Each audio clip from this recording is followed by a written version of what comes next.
Welcome to Shukla study point. आप सभी का स्वागत है आपके अपने YouTube channel Shukla study point में। मैं शिवम शुक्ला आप सभी दोस्तों का हार्दिक स्वागत करता हूं। आज की वीडियो के माध्यम से हम लोग चर्चा करेंगे महासंग्राम रिवीजन क्लास के बारे में। अर्थशास्त्र पेपर 1 बीए पंचम सेमेस्टर में आपको environmental economics, economic growth and development के बारे में जानना होता है। अगर मैं हिंदी में इसी को कहूँ तो पर्यावरण अर्थशास्त्र और आर्थिक वृद्धि और आर्थिक विकास, ये 3-4 टॉपिक आपको जानने होते हैं, समझने होते हैं पेपर नंबर 1 में, जब आप इकोनॉमिक्स लेते हैं और 5th सेमेस्टर में आप होते हैं। ठीक है, बीए की यानी बीए थर्ड ईयर या बीए तृतीय वर्ष के 5वें सेमेस्टर में, 5th सेमेस्टर में, पंचम सेमेस्टर में होते हैं, तो आपको 2 पेपर पढ़ने होते हैं किसी भी सब्जेक्ट के। तो इसी श्रृंखला में अगर हम देखें तो अर्थशास्त्र के भी 2 पेपर आपको पढ़ने होते हैं। पेपर नंबर 1 जो है उसका नाम है पर्यावरणीय अर्थशास्त्र, आर्थिक विकास और विकास, यानी कि पर्यावरणीय अर्थशास्त्र यानी इन्वायरमेंटल इकोनॉमिक्स और आर्थिक वृद्धि और आर्थिक विकास यानी इकोनॉमिक ग्रोथ एंड डेवलपमेंट आपको पढ़ना होता है। ये पेपर नंबर 1 है। पेपर नंबर 2 की अगर बात करें तो पेपर नंबर 2 में आपको वैकल्पिक विषय के रूप में देखना होता है। वैकल्पिक का मतलब ये नहीं कि ऑब्जेक्टिव परीक्षा होगी ना, कुछ विश्वविद्यालयों की ऑब्जेक्टिव होगी और कुछ विश्वविद्यालयों की या लगभग अधिकतर विश्वविद्यालयों की परीक्षाएं लिखित होती हैं। तो आपकी परीक्षा चाहे लिखित हो चाहे ऑब्जेक्टिव हो, सभी के लिए महत्वपूर्ण होगा। तो पेपर नंबर जो 2 है अर्थशास्त्र का, उसमें जो वैकल्पिक पोर्शन 1 है उसका नाम है प्रारंभिक सांख्यिकी। और अधिकतर विश्वविद्यालयों में प्रारंभिक सांख्यिकी यानी कि एलिमेंटरी स्टैटिस्टिक्स आपको पढ़ना होता है, प्रारंभिक सांख्यिकी। तो उसके बारे में हम लोग चर्चा करेंगे अगले वीडियो में। और भी जो आपका होगा, जैसे वैकल्पिक ए और एक वैकल्पिक बी होगा, तो बी के बारे में भी हम चर्चा कर लेंगे। उसका सिलेबस भी मैंने शायद दिया है, आप लोगों ने देखा होगा। तो जैसा भी होगा हम लोग चर्चा करते रहेंगे। आइए अब हम अर्थशास्त्र के पेपर नंबर 1 में देखते हैं कि कौन कौन से प्रश्न आपकी परीक्षा की दृष्टि से बन सकते हैं और महत्वपूर्ण है। अभी तक आपने अगर कुछ नहीं पढ़ा तो कोई टेंशन लेने की जरूरत नहीं है, बस आप इस वीडियो को देख लीजिएगा और चीज़ों को आप थोड़ा बहुत मॉडल पेपर में बना दूंगा तो उसको भी आप देख लीजिएगा, आपका काम हो जाना है। आइए देखते हैं कौन कौन से प्रश्न आपकी परीक्षा की दृष्टि से बहुत ही ज़्यादा महत्वपूर्ण है, उन पर थोड़ा सा नज़र डालते हैं। ठीक है, देखिए पहला प्रश्न यहाँ पर आपको दिखाई पड़ रहा होगा, ए सेक्शन। अब ए बी का मतलब यहाँ पर भूल जाइए, प्रश्न उत्तर बस देखिए। जैसे ए का पहला होगा, फिर ए का दूसरा होगा, ए का तीसरा, ऐसे से ये प्रश्नों को यहाँ पर रखा गया। अब आइए हम इसको समझने का प्रयास करते हैं। जैसे पहला प्रश्न आपकी स्क्रीन पर आ चुका है। प्रश्न है, पर्यावरण में मुख्यतः कितने संघटक होते हैं। संघटक मतलब उसके कितने तत्व होते हैं या कितने घटक होते हैं बोले तो, ठीक है, कितने फैक्टर होते हैं ऐसे कहें, समझे तो पर्यावरण में के मुख्य रूप से 3 संघटक होते हैं। एक होता है भौतिक, या जिसी भौतिक को ही अजैविक कहते हैं। भौतिक चीजें जो होती हैं बेसिकली वो अजैविक ही होती हैं, उसमें जीव नहीं होते हैं, मतलब उसमें जीवन नहीं होता है। यानी कि वो निर्जीव चीजें जो होती हैं उसी को बोलते हैं भौतिक वस्तुएं। भौतिक वस्तुओं में आपकी पुस्तक भी आ जाती है, आपका लैपटॉप भी आ जाता है, आपका फ़ोन भी आ जाता है, आपका जैसे कि आप कुर्सी मेज हो गया, टेबल हो गया, तखत हो गया, ये सब आपके जो हैं पंखा, कूलर, एसी, फ्रिज, जो भी आप यहाँ पर भौतिक संसाधन आपको दिख रहे हैं वो सब आपके अजैविक होते हैं। यानी कुछ ऐसे पदार्थ होते हैं पर्यावरण का निर्माण करने में जो कि निर्जीव होते हैं, वो होते हैं आपके अजैविक संघटक। तो कुछ निर्जीव चीजें मिल करके और कुछ सजीव चीजें मिल करके पर्यावरण का निर्माण करते हैं। तो ये तो हो गए 2 घटक। एक होते हैं जैविक घटक। जैविक घटक मतलब जिसमें जीवन होता है, ठीक है, जो जिसमें जीवन होता है वो हो गया जैविक घटक, जिसमें जीवन नहीं होता अजैविक घटक, ठीक है। इसको बोलते हैं भौतिक घटक, ठीक है, और इसको बोलते हैं जैविक, जैविक या भौतिक या अभौतिक। अच्छा, जैविक संगठक को अभौतिक संगठक भी कहते हैं, ये बात भी आप ध्यान रखेंगे। तो पर्यावरण के मुख्यतः 3 संगठक होते हैं। एक होता है भौतिक या अजैविक संगठक, एक होता है जैविक या अभौतिक जो है संगठक, या फिर तीसरा होता है आपका ऊर्जा संगठक, ठीक है। तो ये 3 संगठक। तो ऊर्जा संगठक आप लोगों को पता भी होगा। ऊर्जा संगठक जो है एक प्रकार से कुछ जो एनर्जी, चूंकि एनर्जी ही आप देखते हैं, ऊर्जा ही चीजें आप देखते सजीव जो चीजें होती हैं ऊर्जान्वित होती हैं, और ऊर्जा एक संगठक भी इंपॉर्टेंट फैक्टर निभाता है इसमें पर्यावरण में। तो ये 3 चीज मिलकर के पर्यावरण का निर्माण करते हैं, ठीक है, इन्वायरमेंट का निर्माण किया जाता है। अब पर्यावरण है क्या? परिधन आवरण इज इक्वल टू पर्यावरण, इसी का शाब्दिक अर्थ अगर देखें। दूसरा प्रश्न, पर्यावरण को परिभाषित कीजिए, यानी कि डेफिनेशंस ऑफ इन्वायरमेंट। तो परि और आवरण शब्दों की संधि करने पर पर्यावरण शब्द बनता है। जिसका शाब्दिक अर्थ होता है परितः, जो परितः यानी चारों ओर, परितः माने चारों ओर, कोई ये चीज है इसके चारों ओर, तो ये परितः हो गया।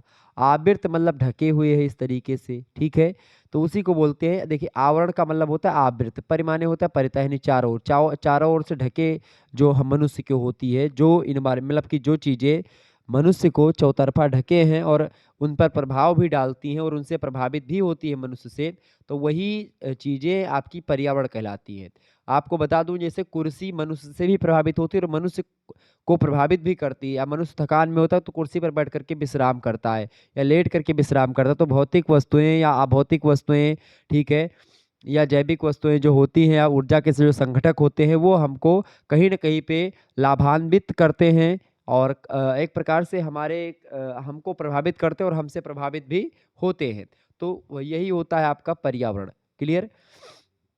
हम जीवधारियों तथा वनस्पतियों के चारों ओर जो आवरण है उसे ही पर्यावरण कहते हैं। सिंपल सी परिभाषा है, कोई इसमें रॉकेट साइंस जैसी कुछ बात नहीं है। तीसरा आप देखिए, अगला प्रश्न। तीसरा प्रश्न है, कौन सी विधा ने मानव को सामूहिक जीवन प्रदान करता है, मतलब कौन सी विधा ने मनुष्य को या मानव को सामूहिक जीवन प्रदान किया है, या कौन सी विधा मानव को सामूहिक जीवन प्रदान करती है। तो पशुपालन विधा जो है मानव को सामूहिक जीवन प्रदान करता है। कौन सी विधा? पशुपालन विधा। ऑब्जेक्टिव परीक्षा होगी उसमें ये प्रश्न आ सकता है। अगला प्रश्न आपकी स्क्रीन पर आ चुका है। चौथा प्रश्न है, पर्यावरण पर मानव का प्रभाव की व्याख्या कीजिए। पर्यावरण पर मनुष्य के प्रभावों को दो प्रमुख वर्गों में हम बांट सकते हैं, विभाजित कर सकते हैं।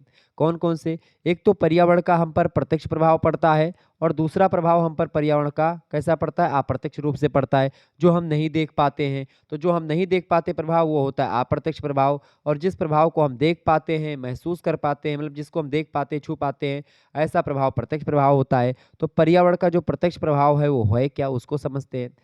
जो पर्यावरण पर प्रत्यक्ष प्रभाव है उसको बताइए। तो पर्यावरण पर प्रत्यक्ष प्रभाव निम्न है, जैसे कि भूमि उपयोग में परिवर्तन हो गया है। पहले भूमि का उपयोग हम दूसरी तरीके से करते थे, आज हम दूसरे तरीके से करते हैं। तो ये परिवर्तन आपको दिखाई पड़ा, प्रत्यक्ष प्रभाव पर्यावरण का।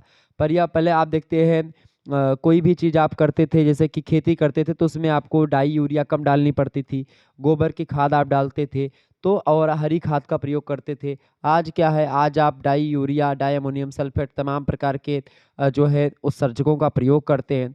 इससे भूमि की उर्वरक क्षमता क्षणिक समय के लिए या कम समय के लिए जरूर बढ़ जाती है, लेकिन अगर दीर्घकालीन दृष्टि से अगर आप देखेंगे तो आपकी जो उर्वरक क्षमता है उसमें कमी भी आती है। यानी कि मिट्टी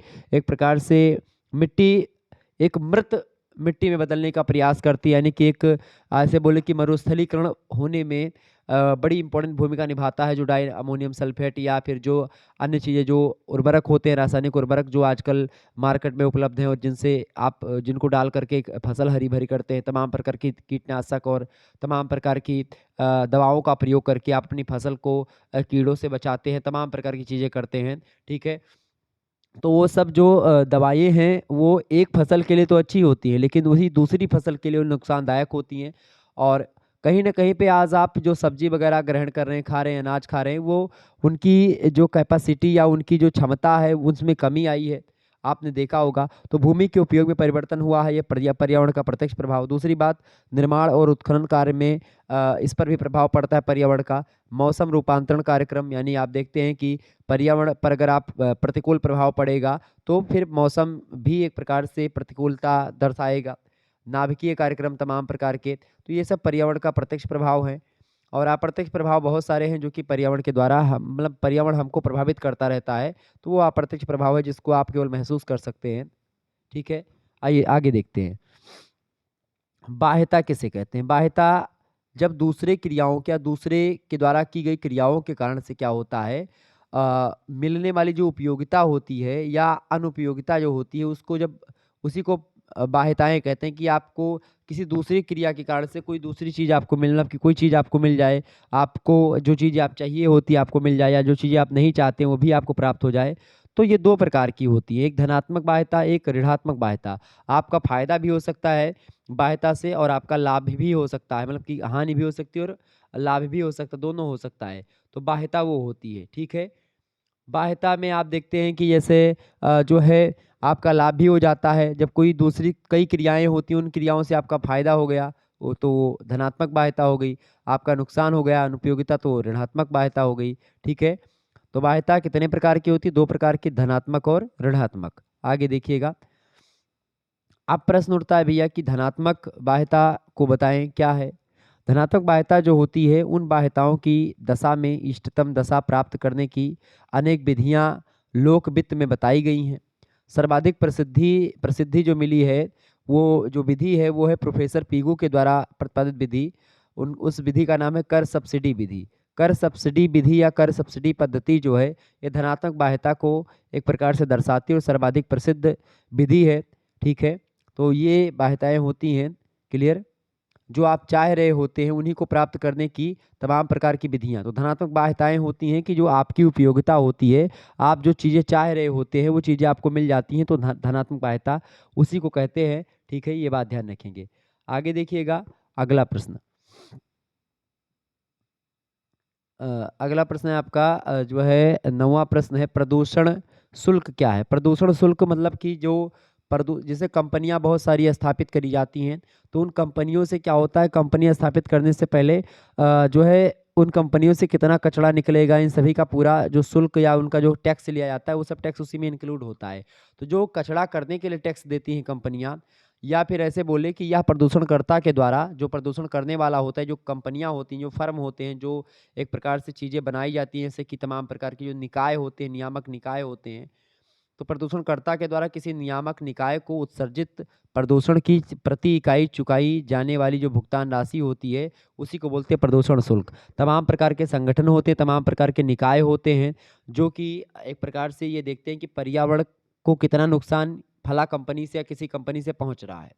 अब क्या करते हैं, जो निकाय वाले होते हैं वो क्या करते हैं, टैक्स ठोक देते हैं कंपनी पर कि भाई अगर आप जितना कचरा करोगे उतने आपको टैक्स देना पड़ेगा।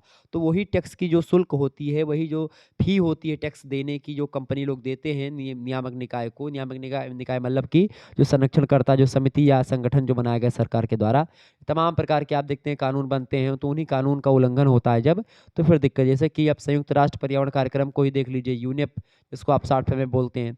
ठीक है, यूएनईपी मुख्यालय केन्या में है, नैरोबी में स्थित है। ठीक है, और ये वैश्विक पर्यावरण प्राधिकरण है और अग्रणी है, सबसे ज़्यादा पर्यावरण जागरूकता पर ध्यान देता है, कई प्रकार की चीज़ें। तो पर्यावरण की एक प्रकार से मतलब पर्यावरण को कमी ना हो या पर्यावरण की क्वालिटी में कमी ना आए, इसके लिए प्रदूषण शुल्क रखा जाता है ताकि कोई कंपनी ज़्यादा प्रदूषण ना करे। ठीक है, तो उसके लिए टैक्स देना पड़ता है, तो इसीलिए कम से कम प्रदूषण करने की कोशिश करती हैं कंपनियां।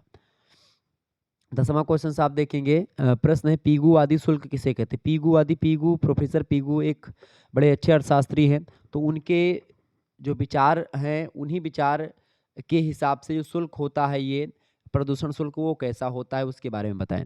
तो एक उत्सर्जन शुल्क है जो पीगू आदि शुल्क, एक ऐसा उत्सर्जन शुल्क है जो प्रदूषण के दक्ष स्तर पर कीमत का प्रयोग किए जाने पर उत्सर्जन द्वारा कुल सीमांत क्षति के ठीक बराबर होता है। यानी कितनी क्षति हुई है प्रदूषण की या किसी भी चीज़ की कितनी क्षति हुई है, उसी क्षति के ठीक बराबर जो राशि होती है उसी को पीगुवादी शुल्क कहा जाता है। यानी जितना नुकसान होगा उतना आप चुका दो, ये होता है पीगुवादी शुल्क। ठीक है, आगे देखिएगा, 11वां क्वेश्चन है, प्रश्न है बाजार आधारित उपस्कर क्या होता है?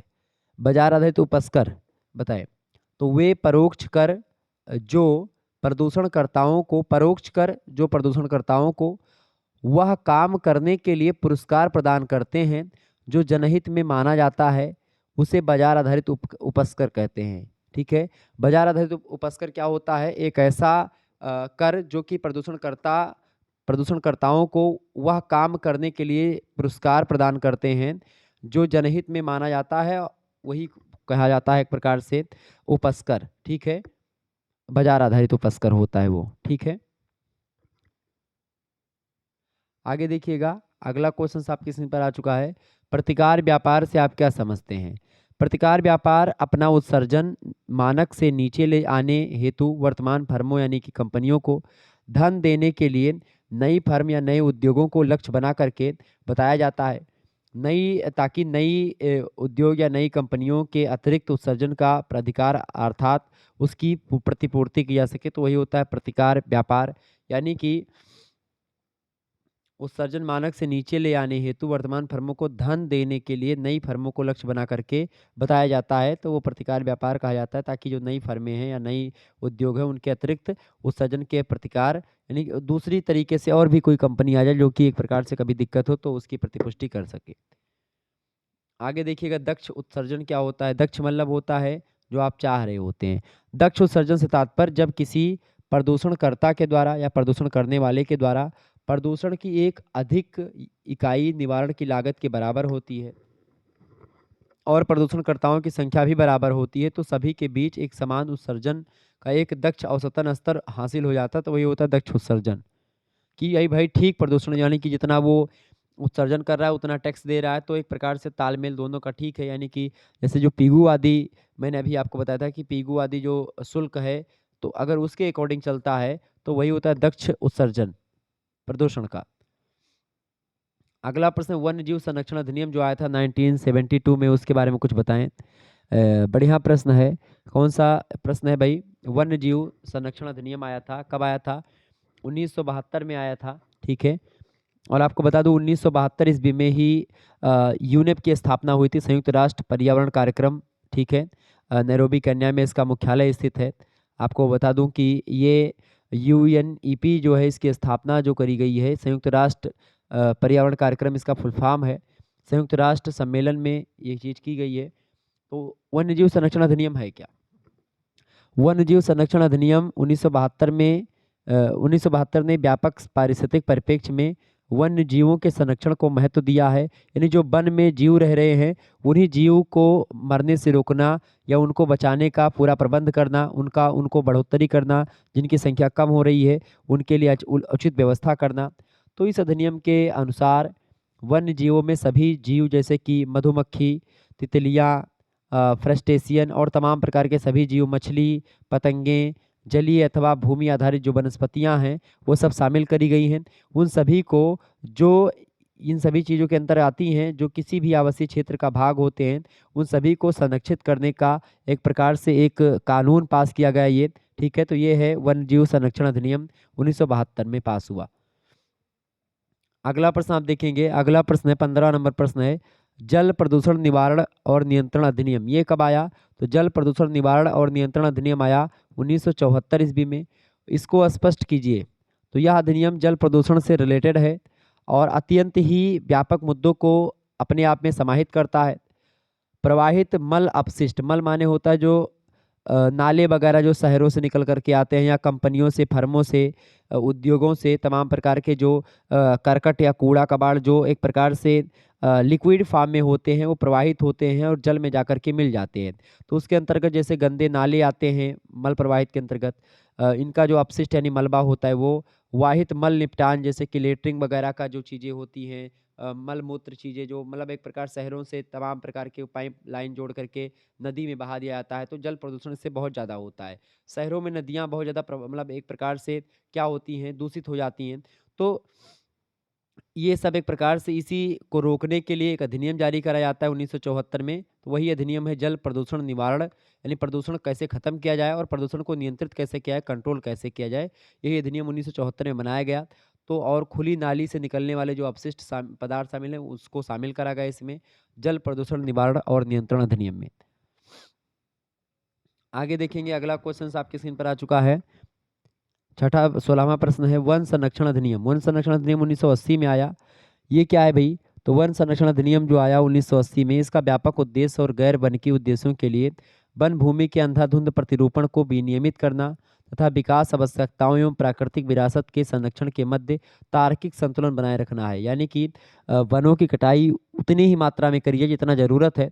फर्जी में वनों की कटाई करके जो है चीज़ों को प्रकृति को रुष्ट ना किया जाए। तो ये सब एक प्रकार से इसमें बताया गया है। तो पर्यावरण का एक प्रकार से जो ह्रास हो रहा है उसको रोकने के लिए तमाम प्रकार के कानून चलाए गए। पर्यावरण आप देखते हैं लगातार पर्यावरण का ह्रास हो रहा है, पर्यावरण में कमियां आ रही है। तो यही सब चीज़ें को निपटाने के लिए तमाम प्रकार के चीज़ें चलाई गई, तमाम प्रकार के जो है वो लागू करे गए। बोलते से मॉन्ट्रियल प्रोटोकॉल आप देखते हैं 1987 में। इसके अलावा बेसल कन्वेंशन 1989 में। 1982 में समुद्री कानून पारित हुआ। 1967 में आंतरिक संधि हुई आर्कटिक मतलब अंटार्कटिक संधि 1959 में होती है।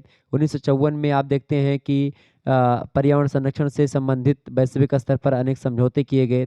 इनमें तेल द्वारा समुद्र के प्रदूषण की रोकथाम के लिए समझौता किया गया 1954 में। तो ये सब तमाम प्रकार के समझौते किए गए जो पर्यावरण को एक प्रकार से संरक्षित करने के लिए, वन, जल, वायु सभी प्रकार के प्रदूषण को रोकने के लिए, वायु, मृदा सभी प्रदूषण को रोकने के लिए तमाम प्रकार के कार्यक्रम चलाए गए। आगे देखिएगा, अगला प्रश्न आपकी स्क्रीन पर आ चुका है, बहुत ही महत्वपूर्ण प्रश्न है परीक्षा की दृष्टि से आपके। देखिए बी का 1 यानी कि ये पहला प्रश्न आ चुका है। अब ऐसे बी सी ऐसे चलता रहेगा, उसका 1 2 चलता रहेगा, ठीक है। यानी 17वां क्वेश्चन ये है। प्रश्न है वायु प्रदूषण रोकथाम नियंत्रण बोर्ड के मुख्य कार्य को बताएं। वायु प्रदूषण रोकथाम और नियंत्रण बोर्ड के मुख्य कार्य निम्नलिखित हैं। पहला कार्य है वायु प्रदूषण के मुद्दे पर केंद्र सरकार को सलाह देना। ये वायु प्रदूषण रोकथाम और नियंत्रण बोर्ड एक है, उसका काम है क्या कि वायु प्रदूषण का मुद्दा कोई हो तो उन मुद्दों पर केंद्र सरकार जो है, जो सेंट्रल गवर्नमेंट है, उसको सलाह देगी। कौन? वायु प्रदूषण रोकथाम नियंत्रण बोर्ड के जो अध्यक्ष होंगे वो बताएंगे जा करके केंद्र सरकार को कि भाई इस मुद्दे पर या वायु प्रदूषण पर इस तरीके से काम होना चाहिए। दूसरी बात, वायु की गुणवत्ता जो है, वायु की जो क्वालिटी है उसके लिए मानक निर्धारित करना कि कितना क्वालिटी की अगर वायु रहेगी तो सही मानी जाएगी, पर्यावरण के लिए भी और मनुष्य के लिए भी, दोनों के लिए वायु की गुणवत्ता की जांच करना, उसके मानक को निर्धारित करना।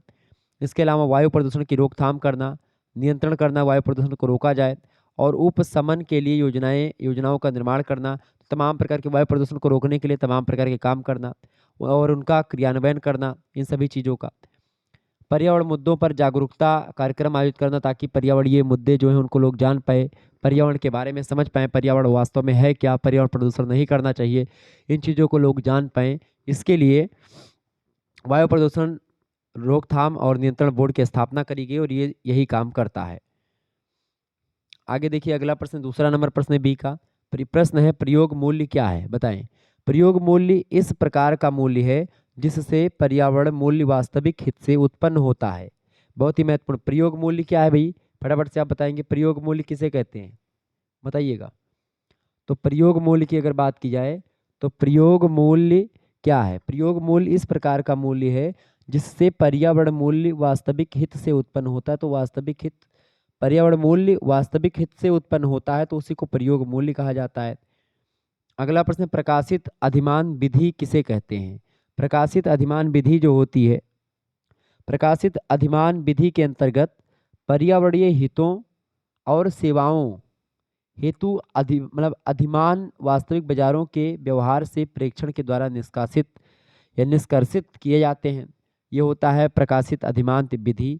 अच्छा, इतना इंपॉर्टेंट है नहीं, आगे देखिएगा। आप सतत विकास को पढ़ लीजिएगा, इंपॉर्टेंट है आपकी परीक्षा की दृष्टि से, अभी चर्चा करेंगे उसके बारे में, आर्थिक विकास के बारे में आप जान लीजिएगा।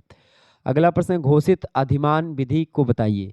घोषित अधिमान विधि में किसी विशिष्ट पर्यावरणीय हित हेतु लोगों को अपनी भुगतान तत्परता बताने को सीधे ही कहा जाता है।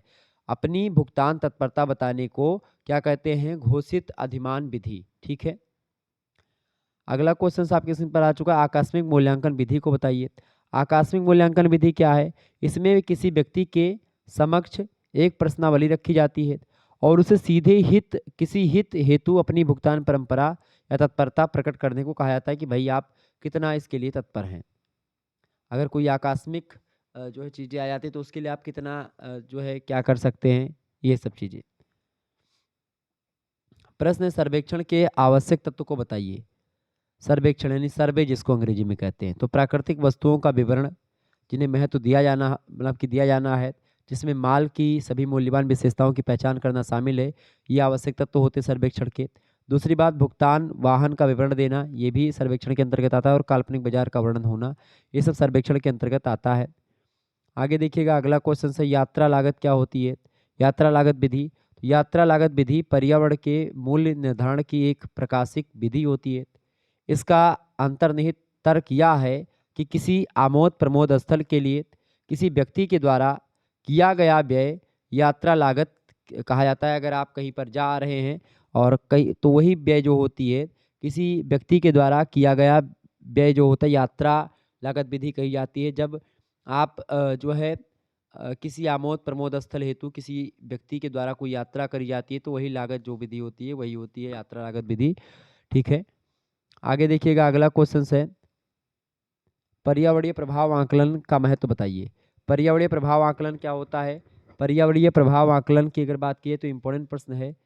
पर्यावरणीय प्रभाव आकलन या मूल्यांकन जो होता है, सबसे पहली बात कि यह विकास संबंधी परियोजनाओं के प्रतिकूल प्रभाव को समाप्त करने या कम करने के लिए एक लागत प्रभावी साधन प्रदान करता है, सबसे पहली बात। इसके अलावा जो है विकास योजनाओं के प्रतिकूल सार्थक जैव भौतिक सामाजिक और अन्य प्रासंगिक प्रभावों का पूर्ण ज्ञान प्राप्त करना, उन्हें बचाना, उन्हें कम करना और उनकी क्षतिपूर्ति करना, ये सब पर्यावरणीय प्रभाव या पर्यावरणीय प्रभाव आकलन या मूल्यांकन के अंतर्गत आते हैं। इसके अलावा विकास योजना में समन रणनीतियों के अनुकूलन को प्रोत्साहित करना, ऐसी तमाम प्रकार की चीज़ें आती हैं। जैसे कि आप देखेंगे जो है यदि कोई वस्तु या सेवा मानव कल्याण में सकारात्मक योगदान देती है तो इससे आर्थिक मूल्य है, तो ये सब मूल्यांकन के द्वारा ही होता है। पर्यावरणीय प्रभाव मूल्यांकन की अगर बात किया है तो ऐसे विकास कार्यों को बढ़ावा देना, इसका तात्पर्य होता है जो अस्थायी हो, प्रबंधीय अवसरों और संसाधनों का सर्वश्रेष्ठ उपयोग करता हो, उपभोग करता हो, प्रकृति के नियमों एवं पारिस्थितिक प्रक्रियाओं जो प्राकृतिक क्रियाओं का निष्पादन करती है की क्षमता एवं उत्पादकता को सुरक्षा प्रदान करना, ये सब पर्यावरण प्रभाव के मूल्यांकन होते हैं और उनके उद्देश्य होते हैं। ठीक है, आगे देखिएगा। अगला प्रश्न है, पहली प्रश्न आपकी स्क्रीन पर आ चुका है, इंपॉर्टेंट प्रश्न है परीक्षा की दृष्टि से, फटाफट से वीडियो को लाइक और शेयर कर दीजिएगा। प्रश्न है, पहली पर्यावरण प्रभाव आकलन अधिसूचना कब प्रख्यापित की गई? तो पहली पर्यावरणीय प्रभाव आकलन की अधिसूचना वर्ष 1994 ईस्वी में तत्कालीन पर्यावरण एवं वन मंत्रालय के द्वारा प्रख्यापित की गई थी, ये बात ध्यान रखेंगे। अगला क्वेश्चन आप देखेंगे, ये रिवीजन क्लास है, महासंग्राम रिवीजन क्लास। ठीक है, अगला प्रश्न है, पर्यावरणीय प्रभाव आकलन और इकोनॉमिक्स की क्लास चल रही है बीए 5th सेमेस्टर की पेपर 1 की। तो पर्यावरणीय प्रभाव आकलन से आप क्या समझते हैं? यूएनईपी की अगर बात की जाए, यूएनईपी के बारे में आप जानते होंगे। यूएनईपी का मतलब क्या होता है? यूएनईपी की फुल फॉर्म क्या होती भाई? यूएनईपी आप सभी लोग जानते होंगे, एक संगठन है और इसके बारे में मैंने अभी आपको बताया था कि केन्या नैरोबी में इसका मुख्यालय भी स्थित है। ठीक है, यूएनईपी की। ओके, संयुक्त राष्ट्र पर्यावरण कार्यक्रम इसका फुल फॉर्म होता है। 1972 में इसकी स्थापना होती है। इसका मुख्यालय केन्या नैरोबी में है। ठीक है, ये बात ध्यान रखेंगे। तो इसके अनुसार पर्यावरणीय प्रभाव आकलन संयुक्त राष्ट्र पर्यावरण कार्यक्रम के द्वारा पर्यावरण प्रभाव आकलन को निर्णय लेने से पूर्व किसी परियोजना के पर्यावरणीय सामाजिक और आर्थिक प्रभावों की पहचान करने हेतु उपयोग किया जाता है। तो ये पर्यावरणीय प्रभाव आकलन होता है। अगला क्वेश्चन आप देखेंगे, पर्यावरणीय मूल्यांकन प्रभाव के प्रमुख कारक क्या हैं? तो पर्यावरणीय मूल्यांकन प्रभाव के मुख्य कारक हैं, जैसे भूमि की गुणवत्ता को नाप लेना, जल की क्वालिटी को जानना, वायु की क्वालिटी क्या है, पेड़ पौधे कितने मात्रा में, कितने कट गए, कितने बचे हैं, जीव जंतुओं को गिन लेना, मतलब उनके बारे में जान लेना, उनकी जो है स्थिति को समझ लेना ही एक प्रकार से पर्यावरणीय मूल्यांकन के कारक होते प्रमुख। ठीक है, आगे देखिएगा। अगला प्रश्न आपकी स्क्रीन पर आ चुका है, धारणीय विकास का सबसे पहले प्रयोग कहाँ हुआ? धारणीय विकास या सतत विकास जिसको आप बोलते हैं, तो इसका प्रयोग जो सबसे पहले हुआ है सतत विकास का, पर्यावरणीय जागरूकता तथा विश्व में सतत विकास के पर्यावरणीय आयामों के कार्यान्वयन को बढ़ावा देता है यूएनईपी। ठीक है, यूएनईपी एक प्रकार से वैश्विक पर्यावरण एजेंडा है जो वैश्विक पर्यावरण के लिए एक आधिकारिक सलाहकार के रूप में कार्य करता है। और यूएनईपी यानी कि यूनेप का मिशन है कि भविष्य की पीढ़ियों से समझौता किए बिना राष्ट्रों एवं लोगों को उनके जीवन की जो गुणवत्ता है उसमें सुधार करने के लिए प्रेरित, सूचित और सक्षम करके पर्यावरण की देखभाल में नेतृत्व प्रदान करना, ताकि जो है आने वाली पीढ़ी के लिए भी संसाधन उचित मात्रा में बने रहे, उनका उपयोग वो कर सके। तो ये सतत विकास है, धारणीय विकास होता है। धारणीय विकास शब्द का प्रयोग सबसे पहली बार IUCN यानी कि IUCN में ये किया गया, international union for conservation of nature and natural resources ने अपनी रिपोर्ट विश्व संरक्षण रणनीति में एक प्रकार से इसको बताया। तो ये IUCN के बारे में, मतलब ये पहली बात इसमें बताई गई धारणीय विकास के बारे में, सतत विकास के बारे में। वैसे यूनेप में भी इस बात को बाद में बताया गया। आगे देखिएगा, अगला प्रश्न आपकी स्क्रीन पर आ चुका है, धारणीय विकास की परिभाषा दीजिए। धारणीय विकास जिसको आप सतत विकास बोलते हैं उसी को धारणीय विकास कहा जाता है। सतत विकास की अगर बात की जाए तो इसकी उद्भव जो है सतत विकास का प्रयोग सबसे पहले 1980 में हुआ था। ठीक है, और वर्ल्ड कंजर्वेशन स्ट्रेटजी के द्वारा अंतर्राष्ट्रीय संघ है एक, उसके द्वारा किया गया था। फिर उसके बाद में आप देखते हैं सतत विकास की कई सारी परिभाषाएं दी गई, लेकिन सब सर्वाधिक जो लोकप्रिय है वो ब्रुंटलैंड रिपोर्ट के द्वारा दी गई परिभाषा है। उसने कहा ब्रुंटलैंड रिपोर्ट में कहा गया धारणीय विकास की परिभाषा को देते हुए कि भविष्य की पीढ़ियों की आवश्यकताओं से बिना समझौता किए वर्तमान पीढ़ी की आवश्यकताओं को पूरा करना ही सतत विकास या धारणीय विकास या सस्टेनेबल डेवलपमेंट या धारणीय विकास ये सब होता है। ठीक है, एक ही बात है। धारणीय विकास वह विकास होता है जिसके अंतर्गत भावी पीढ़ी यानी जो आने वाली पीढ़ी, हमारे जो बाल बच्चे हैं, उनके लिए आवश्यकताओं की पूर्ति करने की क्षमता या क्षमताओं से समझौता किए बिना वर्तमान पीढ़ी की आवश्यकताओं को पूरा किया जाता है। यानी कि वर्तमान की क्या रिक्वायरमेंट है, क्या आवश्यकता, उन आवश्यकताओं को पूरा किया जाए। लेकिन ये भी ध्यान रखा जाए साथ साथ कि जो आने वाले समय की जो पीढ़ी है उसके लिए भी वो चीज़ें बची रहें उचित मात्रा में। तो ये विकास धारणीय विकास होता है, सतत विकास होता है। यानी ऐसा विकास ना करें जो कि एक प्रकार से आने वाली पीढ़ी को आपको जो है मतलब आने वाली पीढ़ी को फायदा ना दे, नुकसान दे। ठीक है, आगे देखिएगा, अगला क्वेश्चन है निर्वहनीय विकास क्या होता है। निर्वहनीय विकास की अगर बात की तो आर्थिक विकास और पर्यावरण सुरक्षा के बीच एक वांछित संतुलन बनाए रखना ही निर्वहनीय विकास या टिकाऊ विकास या इसी को आप सतत विकास भी बोल सकते हैं। निर्वहनीय विकास मुख्य रूप से कि भाई पर्यावरण को भी ध्यान में रख करके जब विकास होता है तो उसी को निर्वहनीय विकास, सतत विकास कहा जाता है, ताकि पर्यावरण सुरक्षा भी अच्छी रहे और आर्थिक विकास यानी इकोनॉमिक डेवलपमेंट भी होता रहे और पर्यावरण की का ह्रास भी ना हो। ठीक है, तो वो विकास होता है निर्वहनीय विकास। आगे देखिएगा, अगला क्वेश्चन, धारणीय विकास की अवधारणा के सर्वप्रथम प्रतिपादक कौन थे। धारणीय विकास से अवधारणा के सर्वप्रथम प्रतिपादक थे ब्रंटलैंड और इन्हीं की रिपोर्ट आई थी, उसी में कहा गया था, क्या कहा गया था, मैंने आपको शुरुआत में बताया कि भाई भविष्य की पीढ़ियों की आवश्यकताओं से बिना समझौता किए वर्तमान की पीढ़ी की आवश्यकताओं को पूरा करना ही सतत विकास या धारणीय विकास कहलाता है, उसी को कहा जाता है। क्लियर, ये बात ध्यान रखेंगे। आर्थिक वृद्धि को बढ़ाना, मूल आवश्यकताओं को पूरा करना और लोगों के शिक्षा एवं स्वास्थ्य के अवसरों को बेहतर बनाना, सभी व्यक्तियों को सार्वजनिक जीवन में भाग लेने का अवसर देना, स्वच्छ पर्यावरण को सुनिश्चित करने में मदद देना और भी जो अन्य पीढ़ी जो आने वाली पीढ़ी है उसके लिए भी उचित व्यवस्था बची रहे, ये भी ध्यान में रखा जाए। ये होता है सतत विकास, धारणीय विकास। अगला प्रश्न है पर्यावरणीय सुरक्षा अधिनियम को अन्य किस नाम से जाना जाता है। पर्यावरणीय सुरक्षा अधिनियम को छाता विधान के नाम से भी जाना जाता है। इसके अलावा अगला क्वेश्चन आप देखेंगे सी का फर्स्ट प्रश्न है अस्थाई विकास शब्द का सबसे पहले प्रयोग किसने किया था। तो अस्थाई विकास या सतत विकास शब्द का प्रयोग सबसे पहले IUCN यानी international union for conservation of nature and natural resource ने अपनी विश्व संरक्षण रणनीति के रिपोर्ट में किया था सबसे पहली बार। अगला प्रश्न है रियो +5 या फिर इसी को बोलते हैं पृथ्वी सम्मेलन +5। ठीक है, ये कब और कहाँ पर आयोजित हुआ, बहुत इंपॉर्टेंट प्रश्न है। तो रियो जो है +5 या पृथ्वी सम्मेलन +5 का आयोजन जो हुआ वो पृथ्वी सम्मेलन 5 का जो आयोजन हुआ है 23 से 27 जून, एक हफ्ता, ये एक प्रकार से मतलब कि ये 23 से 27 लगभग आप देखते हैं 4-5 दिन का ये आंदोलन मतलब कि वो था। तो 23 से 27 जून के बीच में 1997 ईस्वी के बीच में न्यूयॉर्क अमेरिका में पड़ता है, वहीं पर ये सम्मेलन हुआ था रियो +5। ठीक है, आगे देखें, अगला क्वेश्चन आपकी स्क्रीन पर आ चुका है, इंपॉर्टेंट प्रश्न परीक्षा की दृष्टि से देखें सभी लोग।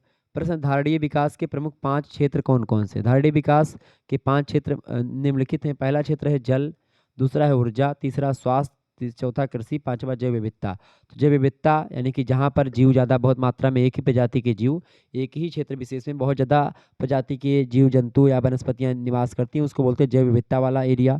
कृषि तो आप जानते हैं, स्वास्थ्य आप जानते हैं, ऊर्जा और जल ये सब आप जानते हैं। तो धारणीय विकास के 5 प्रमुख क्षेत्र हैं जिन पर धारणीय विकास काम करता है। चौथा क्वेश्चन आप देखेंगे सी पोर्शन का प्रश्न है कि धारणीय विकास में भारत के दृष्टिकोण यानी पॉइंट ऑफ व्यू से विद्युत उत्पाद यानी कि बिजली जो उत्पादित करी जाती है उसका सबसे अच्छा स्रोत कौन सा है। धारणीय विकास में भारत के दृष्टिकोण से विद्युत उत्पाद का सबसे अच्छा स्रोत है सौर, पवन और जल विद्युत, यानी जल के द्वारा बिजली बनाई जाती है, वायु के द्वारा बिजली बनाई जाती है और सौर के द्वारा यानी कि सौर ऊर्जा के द्वारा। ठीक है, अगला प्रश्न है पारिस्थितिकी साक्षरता के द्वारा क्या होता है। पारिस्थितिकी साक्षरता यानी साक्षरता पारिस्थितिकी के बारे में आप जानिए। पारिस्थितिकी को अंग्रेजी में क्या बोलते हैं, इकोलॉजी। इकोलॉजी जो होता है उसके बारे में आप जानकार हो, इसी को बोलते हैं पारिस्थितिकी साक्षरता। तो इसके द्वारा क्या होता है, पारिस्थितिकी साक्षरता के द्वारा वैश्विक पारिस्थितिक संरक्षण चेतना का विकास होता है, ताकि आप ये जान पाते हैं कि पूरा संसार जो है ये पर्यावरण को बचाने में लगा हुआ है, पारिस्थितिकी को बचाने में लगा हुआ है, तो मैं भी उसको करूं। तो ये पारिस्थितिकी साक्षरता के द्वारा इस बात का पता चलता है आपको। ठीक है, आगे बढ़िए, अगला प्रश्न। प्रश्न बढ़िया है भाई। प्रश्न है, पर्यावरणीय समस्याएं कौन कौन सी बताएं। पर्यावरणीय समस्याएं निम्न प्रकार की। पहला समस्या पर्यावरण की है जनसंख्या विस्फोट। जनसंख्या जैसे जैसे बढ़ रही है, पर्यावरण की समस्याएं दिन दूना रात चौगुना बढ़ रही, मतलब पॉपुलेशन के साथ साथ। इसके अलावा जल, वायु, मृदा, ध्वनि और रेडियो प्रदूषण या रेडियोधर्मी प्रदूषण से तमाम प्रकार की समस्याएं उत्पन्न हो रही, तो ये भी पर्यावरण की समस्याएं हैं। इसके अलावा नैतिक प्रदूषण से उत्पन्न समस्याओं में ऐसे बहुत सारे ऐसे, अब आजकल तो एक ऐसे जल प्रदूषण, वायु प्रदूषण, रेडियोधर्मी प्रदूषण, ध्वनि प्रदूषण, मृदा प्रदूषण, ये सब प्रदूषण तो था, लेकिन आजकल एक नया प्रदूषण है नैतिक प्रदूषण। नैतिक प्रदूषण में जैसे कि आप देखते हैं आजकल चोरी वोरी बहुत ज़्यादा होती लगती है, डकैती हो गई, लूटपाट, हत्या, आतंकवाद, अपहरण, भ्रष्टाचार, ये सब नैतिक प्रदूषण होते हैं। इनसे भी तमाम प्रकार की समस्याएं उत्पन्न होती हैं। ये सब सारी की सारी सामाजिक समस्याएं हैं, चाहे आतंकवाद की बात करें, चाहे हत्या की, चाहे लूटपाट की, चाहे डकैती, चाहे चोरी, चाहे अपहरण, चाहे भ्रष्टाचार की। तो ये सब एक प्रकार से पर्यावरण की ही समस्या है, चूंकि पर्यावरण के अंतर्गत नैतिक, सामाजिक, राजनीतिक से लेकर के और जनसंख्यात्मक, जल, वायु, मृदा, ध्वनि, रेडियोधर्मी सारे प्रदूषण आ जाते हैं। इसके अलावा ऊर्जा संकट भी आजकल उत्पन्न हो रहे हैं, चूंकि आज ऊर्जा मान लेते खत्म हो जाए अभी, जैसे कि आप चाहे बात करें चाहे पेट्रोल या डीजल की, तो ये कभी भी खत्म हो सकते हैं। ठीक है, उसका कोई ऐसा नहीं कि भाई उसको आप दोबारा से बना पाएंगे। तो ये सब ऊर्जा संकट भी आजकल देखने को मिल रहा है। तो ये सब समस्याएं हैं जो कि उत्पन्न होती है, पर्यावरण की समस्याएं हैं। आगे देखिएगा, अगला प्रश्न आपकी स्क्रीन पर आ चुका। आर्थिक समृद्धि से आप क्या समझते हैं।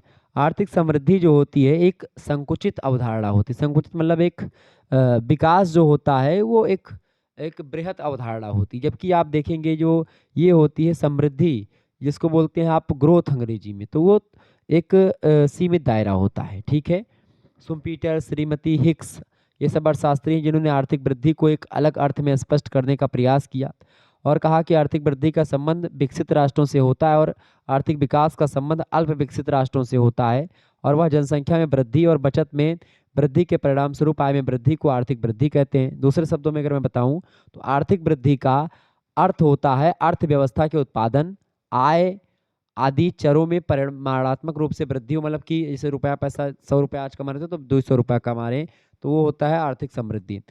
आर्थिक समृद्धि एक संकुचित अवधारणा है जिसके अंतर्गत केवल यह देखा जाता है कि देश के कुल उत्पादन या प्रति व्यक्ति उत्पादन के समय के साथ साथ कितनी वृद्धि हुई है। इसमें उत्पादन की वृद्धि के साथ साथ तकनीकी और संस्थागत परिवर्तन नहीं शामिल होते हैं। ये बात ध्यान रखिए, केवल उसमें चीज़ें शामिल होती, किसे मान लेते हैं आज आप 10 मोटरसाइकिल बना रहे थे, अगर आप 15 या 20 मोटरसाइकिल बना रहे हैं एक साल के बाद में, तो आर्थिक वृद्धि हुई है। ठीक है, ये होती है आर्थिक वृद्धि।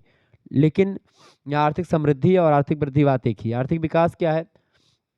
आर्थिक विकास की अगर बात की है तो मायर और वाल्डिन महोदय इसकी परिभाषा देते हैं, कहते हैं कि अ, आर्थिक विकास एक प्रक्रिया होती है जिसके द्वारा एक अर्थव्यवस्था की वास्तविक राष्ट्रीय आय में दीर्घकाल तक वृद्धि होती रहती है।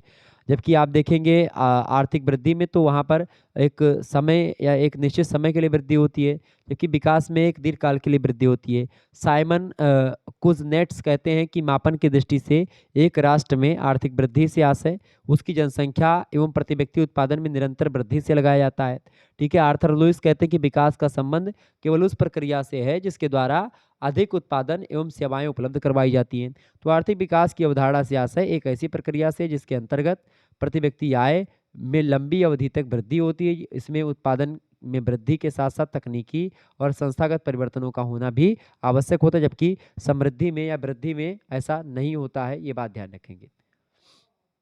आगे देखिए, अगला प्रश्न है, वास्तविक और संभावित समृद्धि में क्या अंतर होता है। वास्तविक समृद्धि वह समृद्धि है जो वास्तव में प्राप्त कर ली जाती है, जबकि संभावित समृद्धि से अभिप्राय होता है प्राप्य समृद्धि जो वास्तव में प्राप्त की जाती है और मतलब कभी प्राप्त हो भी जाती है कभी नहीं भी होती है। तो ये होती है अभिप्राय, मतलब कि संभावित मतलब जिसकी हमने संभावना करी कि इस वीडियो पर 10,000 व्यू आएंगे, लेकिन अगर मतलब इस तो ये हो गई संभावित। अब इसमें हो सकता है 10,000 व्यू आए और ना भी आए, 10,000 से ज़्यादा भी हो सकते हैं, कम भी रह सकते हैं। ये हो गई संभावित समृद्धि। ठीक है, जबकि वास्तविक की क्या है कि भाई अगर मान लेते हैं इस वीडियो मैंने डाली तो इसके 8,000 व्यू आए, तो ये 8,000 व्यू जो है ये वास्तविक समृद्धि हो गई, इसकी जो रियल चीज़ें हैं। आगे देख, समृद्धि दर या विकास दर क्या होती है। जब दो समय अवधि के बीच जीडीपी क्या होती है, ग्रास डोमेस्टिक प्रोडक्ट बोलते हैं इसको, सकल राष्ट्रीय उत्पाद बोलते हैं। किसको, सॉरी, क्या बोलते हैं इसको, जीडीपी को सकल घरेलू उत्पाद बोलते हैं, ये बात ध्यान रखेंगे। किसको, सकल घरेलू उत्पाद बोलते हैं जीडीपी को। जीडीपी देश के घरेलू क्षेत्र में उत्पादित सभी अंतिम वस्तुओं तथा सेवाओं के मौद्रिक मूल्य को बताता है। जीडीपी जो होता है एक क्षेत्रीय घरेलू धारणा है, जो देश के घरेलू क्षेत्र तक ही सीमित है, बाहरी जो कमाई होती है उससे रिलेटेड नहीं है। जीडीपी बराबर जीएनपी माइनस शुद्ध विदेशी साधन आय, अर्थात इस धारणा में शुद्ध विदेशी साधन आय शामिल नहीं की जाती, ये बात ध्यान रखेंगे। आपको बता दूं ये होती जीडीपी। तो जब दो समय अवधि के बीच जीडीपी में तुलनात्मक परिवर्तन की गणना करते हैं तो इसे तुलनात्मक रूप से समृद्धि कहा जाता है, समृद्धि दर कहा जाता है। इसे अक्सर प्रतिवर्ष के रूप में जाना जाता है कि भाई आज मान लेते हैं 1% जीडीपी दर में वृद्धि हुई या 2% दर में वृद्धि हुई, तो ये होती जीडीपी की दर या समृद्धि दर, विकास की दर। अगला प्रश्न, आर्थिक विकास की 4 विशेषताएं बताएं। आर्थिक विकास की 4 विशेषताएं निम्नलिखित हैं। जैसे कि पहली विशेषता है आर्थिक विकास की, आर्थिक विकास एक प्रक्रिया है, पहली विशेषता, बहुत ही इंपॉर्टेंट प्रश्न है। दूसरी विशेषता ये कि इसका उद्देश्य प्रति व्यक्ति आय में होने वाली वृद्धि से होता है, आर्थिक विकास का बिल्कुल ठीक बात है। शुद्ध आय में निरंतर वृद्धि होनी चाहिए, ये भी आर्थिक विकास की विशेषता, और निर्धनता और असमानता में वृद्धि नहीं होनी चाहिए, ये भी एक प्रकार से आर्थिक विकास की एक विशेषता है। तो ये 4 विशेषताएं हो गई। आगे देखिएगा अगला प्रश्न, राष्ट्रीय आय से क्या अभिप्राय है, राष्ट्रीय आय किसे कहते हैं। राष्ट्रीय आय की अगर बात की जाए तो इंपॉर्टेंट प्रश्न आपकी परीक्षा की दृष्टि से आ चुका है। राष्ट्रीय आय जो होता है, राष्ट्रीय आय जो होता है उसकी अगर बात की जाए तो किसी देश के नागरिकों के द्वारा की हुई समयावधि में, यानी 1 वर्ष की अवधि में उत्पादित कुल अंतिम वस्तुओं और सेवाओं का जो मौद्रिक मूल्य होता है उसी को राष्ट्रीय आय कहा जाता है। सिंपल सी परिभाषा मैंने बताई। तो राष्ट्रीय आय जो होता है, तो अगर आप राष्ट्रीय आय की बात करते हैं तो वो क्या होता है, एक साल में जितना जो है उपयोग किया, मतलब जितना उपभोग किया, मतलब जितना चीज़ें उत्पादन के साधन जितने थे, हमने कितना हमारे पास कितने पैसे हैं और कितना हमने उत्पादन किया, उसका जो मार्केट वैल्यू होती है जितने साधनों को मैंने या जितने सेवाएं उत्पादित की, तो वही होता है। जैसे खास करके राष्ट्रीय आय में आप देखते हैं तमाम प्रकार की चीज़ें होती हैं। तो राष्ट्रीय आय से अभिप्राय किसी राष्ट्र की 1 वर्ष के दौरान आर्थिक क्रियाओं के परिणाम स्वरूप उत्पादित अंतिम वस्तुओं और सेवाओं के मौद्रिक मूल्य से होता है कि एक साल में आपने कितने आर्थिक क्रियाएं करी हैं और कितने आपने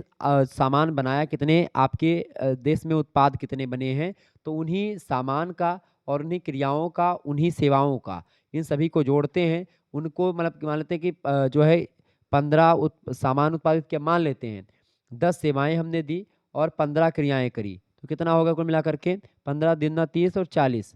अब ये 40 चीज़ें हमारे पास हैं। अब इसी 40 चीज़ों का मार्केट में क्या दाम है इसका, तो 40 का मतलब दाम है 10,000 रुपये। 10,000 क्या है आपका राष्ट्रीय आय हो गया, ठीक है। आप प्रति व्यक्ति आय निकालनी राष्ट्रीय आय से, तो कैसे निकालेंगे, मान लेते हैं आपकी जनसंख्या कितनी है, जनसंख्या मान लेते हैं 5,000 है। अब 5,000 लोग रहते हैं किसी देश में, 10,000 एक साल में कमाते हैं, तो कितना हो जाएगा, बटे 5,000 कर दोगे, आपका डायरेक्ट निकला 3 जीरो कटो, 5 एकम 5, 5 दूना 10, यानी एक व्यक्ति जो है 2 रुपया कमाता है, यानी प्रति व्यक्ति आय जो है 2 रुपये है, ठीक है। ये होता है आपका तरीका। अगला प्रश्न है, वास्तविक आय से क्या तात्पर्य है। वास्तविक आय से तात्पर्य किसी देश की मौद्रिक आय का स्थिर कीमतों पर लगाए जाने वाले अनुमान से होता है, वास्तविक आय से तात्पर्य। अगला प्रश्न है व्यक्तिक आय। व्यक्तिक आय क्या होती है, तो यह मतलब व्यक्तिक आय जो होती है 1 वर्ष की अवधि में एक देश के सभी व्यक्ति या परिवार जितनी आय वास्तव में प्राप्त करते हैं उन सभी आय के योग को व्यक्तिक आय कहा जाता है। कि भाई किसने कितना कमाया उसी को सबको जोड़ करके वो सब आय जो होते हैं वो व्यक्तिगत आय होते हैं या फिर व्यक्तिक आय होते हैं। अगला क्वेश्चन है, भारत में राष्ट्रीय आय की गणना किस संस्था के द्वारा करी जाती है। तो भारत में राष्ट्रीय आय की गणना जो करी जाती है केंद्रीय सांख्यिकी संगठन के द्वारा की जाती है।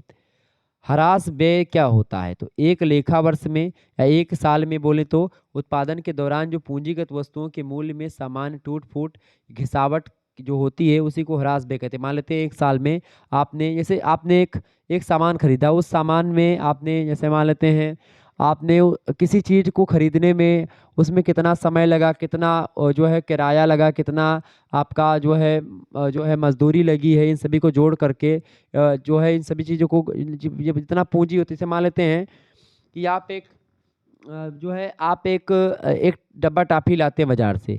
अब वो 100 रुपये का आपने टाफ़ी खरीदा। अब उसमें 100 रुपये में आप अगर प्लस करोगे, अब 100 रुपये में आपने टॉफ़ी खरीदा, ठीक है, और उसके बाद में आपने उसको 150 रुपये में बेचा। अब ये 150 रुपये में आपने उसको बेच दिया, तो ये एक प्रकार से 50 रुपये आपका क्या निकला, प्रॉफिट निकला। 50 रुपये प्रॉफिट निकला, ठीक है। अब मान लेते हैं 150 रुपये आप कमाते हो एक साल में, ठीक है, 150 रुपये आप कमाते हो एक सामान के पीछे। तो इसमें ह्रास दर क्या होगी? चूंकि आप जब बाजार जाते हैं 100 रुपये का, तो सबसे पहली बात आप टॉफ़ी डब्बा खरीदते हैं, उसमें 5 रुपये का आप जो है तेल लगाते हैं मोटरसाइकिल में, या 10 रुपये का तेल लगता है, ठीक है, 10 रुपये आपका एक प्रकार से वहाँ पर अच्छा समोसा खाए उसका लग गया। तो ये सब जोड़ जोड़ जो ये सब होता है, इसको जब घटा देते हैं उससे चीज मतलब कि अपने पूरे कमाई से, तो वही होता है ह्रास व्यय, ठीक है, या ह्रास दर। आगे देखिएगा, राष्ट्रीय प्रयोज्य आय क्या होती है? राष्ट्रीय प्रयोज्य आय, राष्ट्रीय आय अप्रत्यक्ष कर तथा शेष विश्व से प्राप्त शुद्ध आय का योग होता है।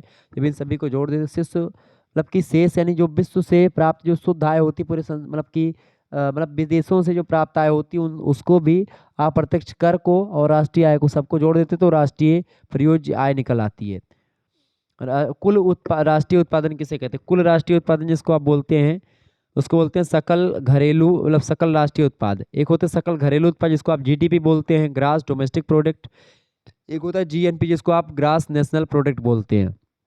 सकल राष्ट्रीय उत्पाद, तो यहाँ पर सकल राष्ट्रीय उत्पाद की बात, सकल माने होता है कुल, ठीक है, तो सकल राष्ट्रीय उत्पाद जिसको जीएनपी बोलते हैं। तो जीएनपी क्या होता है जानते हैं? जीएनपी देश में सामान्य निवासियों के द्वारा उत्पादित अंतिम वस्तुओं तथा सेवाओं का बाजारी मूल्य होता है। जीएनपी एक राष्ट्रीय धारणा जिसका संबंध देश के सामान्य निवासियों के साथ होता है। अब वो निवासी कहाँ पे है उसका मतलब कि उसका ये मतलब नहीं कि घरेलू सीमा में है या बाहर है। जीएनपी बराबर जीडीपी प्लस शुद्ध विदेशी साधन आय, मतलब कि अगर कोई विदेश से कोई व्यक्ति कमा रहा है तो उसको भी ऐड कर देंगे जीडीपी में, और जो निकलेगा वो जीएनपी होगा। यानी जीएनपी अगर बात करें, जीएनपी में से जब आप विदेशी साधन की जो आय होते हैं, विदेशियों से प्राप्त जो आय है उनको घटा देते हैं तो जीडीपी निकलता है। इसी तरीके से जब जीडीपी में आप जोड़ देते हो जो विदेशी आय होती है, विदेशों से प्राप्त जो आय है उसको भी आप जोड़ दें तो जीएनपी प्राप्त होती है, कुल राष्ट्रीय उत्पादन प्राप्त होता है। तो वो होता है किसी देश में एक वर्ष के अंदर पैदा की गई समस्त वस्तुओं, समस्त सेवाओं और उसी सेवाओं और वस्तुओं का जो मौद्रिक मूल्य होता है, कुल राष्ट्रीय उत्पादन कहा जाता है। अगला प्रश्न डी का तीसरा प्रश्न है, व्यक्तिक आय व व्यय योग्य आय के अर्थ को स्पष्ट करें। एक वर्ष के या एक देश के लोगों के द्वारा जो आय एक वर्ष की अवधि में प्राप्त करी जाती है उसे व्यक्तिक आय कहते हैं। व्यक्तिक आय बराबर होता है शुद्ध राष्ट्रीय आय प्लस हस्तांतरण आय माइनस अविभाजित कंपनी लाभ, कंपनी सामाजिक सुरक्षा माइनस अंशदान। तो ये होता है व्यक्तियों और परिवारों के द्वारा उपभोग पर जो आय वास्तव में व्यय की जाती है उसे व्यय योग कहते हैं। व्यय योग बराबर क्या होता है? ये व्यय योग आय राष्ट्रीय आय में से आप अगर व्यावसायिक बचत प्लस अप्रत्यक्ष कर प्लस व्यक्तियों प्लस व्यवसाय पर जो प्रत्यक्ष कर लग रहा है उन सबको आप जोड़ लीजिए, फिर उसके बाद में हस्तांतरण भुगतान को भी आप जोड़ दीजिए, जो मिलेगा वो व्यय योग्य आय होगी।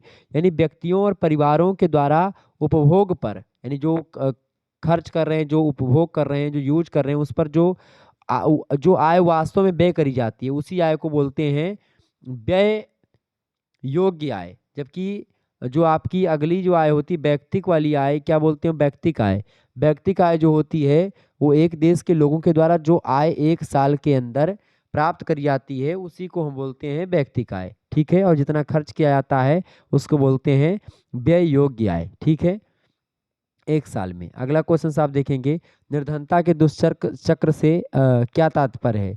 निर्धनता का दुष्चक्र विभिन्न तत्वों के वित्तीय संबंध का द्योतक है जो एक दूसरे से मिल करके इस प्रकार क्रिया तथा प्रतिक्रिया करते हैं कि देश की गरीबी की स्थिति जो है वो कभी उबर ना पाए, देश गरीबी की स्थिति में हमेशा जकड़ा रहे।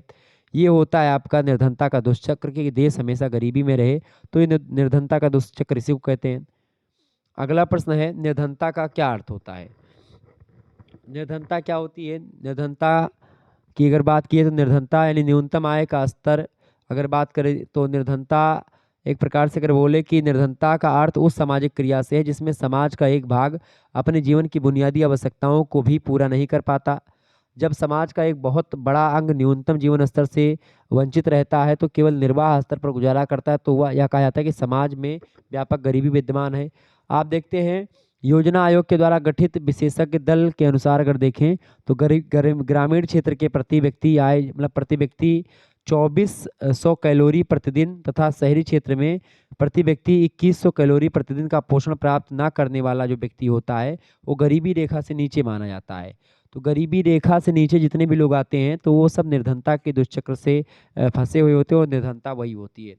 जनसंख्या पर नियंत्रण करना आवश्यक है। जनसंख्या मतलब गरीबी को हटाने के लिए लघु और कुटीर उद्योगों को बढ़ावा देना पड़ेगा। आर्थिक विकास में वृद्धि करने के लिए आवश्यक है कि विकास की गति विस्तार किया जाए। गांव में सार्वजनिक कार्य से तेजी शुरू करा जाए। कृषि में यंत्रीकरण को बढ़ावा ना दे करके श्रम को बढ़ावा दिया जाना चाहिए। इससे गरीबी खत्म होगी, लोगों को रोजगार मिलेगा। जब रोजगार होगा तो बेरोजगारी दर कम होगी, बेरोजगारी दर कम होगी तो प्रति व्यक्ति आय में बढ़ोतरी होगी, प्रति व्यक्ति आय बढ़ेगा, जीडीपी बढ़ेगी, जीडीपी बढ़ेगी तो राष्ट्रीय आय भी बढ़ेगी। अगला पॉइंट है सापेक्ष निर्धनता या गरीबी क्या होती है। सापेक्ष निर्धनता यह स्पष्ट करती है कि विभिन्न आय वर्गों के बीच कितनी विषमता होती है। इसके अंतर्गत जनसंख्या के निचले यानी 5% से लेकर के 10% आय समूह की तुलना ऊपरी से 5 से 10% आय समूह के साथ करी जाती है जो गरीब हैं। नीचे से 5 से 10% वाले गरीब उनकी तुलना वो जो ऊंचे से अमीर होते हैं 5 से 10% वाले उनसे करी जाती है और इससे प्राप्त जो परिणाम होता है उसी परिणाम को सापेक्षिक गरीबी कहते हैं। तो जैसे कि मान लेते हैं कि इसके सापेक्ष कितना गरीब, मान लेते हैं कोई व्यक्ति मान लेते हैं अंबानी है, वो उनके पास 10 करोड़ की संपत्ति 10 सीआर है उनके पास, ठीक है ना, 10 करोड़। अब कोई गरीब व्यक्ति है उसके पास 1,000 रुपये हैं, ठीक है, 1,000 रुपये वो एक साल में कमाता है, ठीक है, और अंबानी मान लेते हैं 10 करोड़ रुपए कमाते हैं। या ए नाम का व्यक्ति 10 करोड़ कमाता है और बी नाम का व्यक्ति एक मतलब कि कितना कमाता है 1,000 रुपये कमाता है महीने में, 1,000 रुपये, ठीक है। तब 1 करोड़ में से 1,000 घटा दोगे जो निकलेगा वही सापेक्ष निर्धनता होगी कि भाई इसके ए के सापेक्ष जो बी की राशि है वो इतनी कम है। कितनी कम है भैया, कितनी कम है, 9,99,00,000, ठीक है, 99,999 या कितना होगा 99,99,000 के आसपास और 99,000 9,99,000 कम होगा, ठीक है। तो सापेक्ष निर्धनता वही है। निरपेक्ष निर्धनता से क्या अभिप्राय है। निरपेक्ष निर्धनता से अभिप्राय किसी देश की आर्थिक अव्यवस्था को ध्यान में रखते हुए निर्धनता के माप से होती है। अधिकतर देशों के प्रति व्यक्ति उपभोग की जाने वाली जो कैलोरी है तथा न्यूनतम उपभोग स्तर द्वारा निर्धनता को मापने का जो प्रयत्न किया जाता है वही निरपेक्ष निर्धनता होती है। जो मैंने आपको बताया था कि योजना आयोग के द्वारा जो समिति बनाई गई थी उसने जो बताया था कि भाई 2400 कैलोरी अगर प्रतिदिन पोषण नहीं मिलता ग्रामीण क्षेत्रों को और 21 कैलोरी अगर प्रतिदिन पोषण नहीं मिलता शहरी क्षेत्रों को तो जानिए वो निर्धनता जो रेखा है या गरीबी रेखा है उससे नीचे है, ठीक है। अगला प्रश्न है भौतिक जीवन कोटि निर्देशांक को बताइए। भौतिक जीवन कोटि निर्देशांक क्या है। मॉरिस डी मॉरिस ने एक वर्ष पर जीवन प्रत्याशा, बाल मृत्यु दर तथा साक्षरता तीनों को मिला करके समन्वित निर्देशांक निर्मित किया जिसे उन्होंने जीवन की भौतिक गुणवत्ता यानी क्वालिटी निर्देशांक जो फिजिकल क्वालिटी जो निर्देशांक है उसको उन्होंने कहा। और उच्च PQ फिजिकल क्वालिटी जो है LI जो है उच्च आर्थिक विकास का संकेतक होता है, ये बात ध्यान रखेंगे। आगे देखिए मानव विकास सूचकांक क्या है, स्पष्ट करें। मानव विकास सूचकांक को अंग्रेजी में ह्यूमन डेवलपमेंट इंडेक्स कहा जाता है, ठीक है। और 3 सामाजिक सूचकों का एक निश्चित सूचक है ये। पहली तो जीवन प्रत्याशा सूचक यानी कि LSI, दूसरा शैक्षणिक उपलब्धि सूचकांक यानी EI और तीसरा है आय निर्धारण का सूचकांक II। तो इस तरीके से मानव विकास सूचकांक 0 से 1 के बीच विचरण करता है, वैरी करता है। एक अधिकतम मानव विकास सूचकांक की स्थिति को दर्शाता है, एक जो संख्या है वो, और जो 0 होता है या शून्य होता है न्यूनतम मानव विकास की स्थिति को दर्शाता है। 2 संख्याओं पर चलता है मानव विकास सूचकांक, एक 0 और 1। अगर 1 हो तो आप अधिकतम है मानव विकास सूचकांक माना जाता है, 0 है तो न्यूनतम, ठीक है। अगला प्रश्न है मानव विकास सूचकांक के 2 प्रकार बताइए। मानव विकास सूचकांक 2 प्रकार निम्नलिखित हैं। पहला है असमानता समायोजन मानव विकास सूचकांक यानी IHDI, लैंगिक विषमता सूचकांक जिसको GIA बोलते हैं। तो इस तरीके से मानव विकास सूचकांक के 2 प्रकार हो गए। अगला प्रश्न है संधारणीय अथवा अस्थायी विकास क्या है। संधारणीय अथवा अस्थायी विकास वह विकास है जिसके अंतर्गत भावी पीढ़ियों के लिए आवश्यकताओं की पूर्ति करने की क्षमताओं से समझौता किए बिना वर्तमान की पीढ़ी की आवश्यकताओं को पूरा करना, यानी जो सतत विकास है, जो धारणीय विकास है वही होता है संधारणीय विकास या अस्थायी विकास, बात एक ही। सस्टेनेबल डेवलपमेंट इसको बोलते हैं अंग्रेजी में, ये बात ध्यान रखेंगे, ठीक है।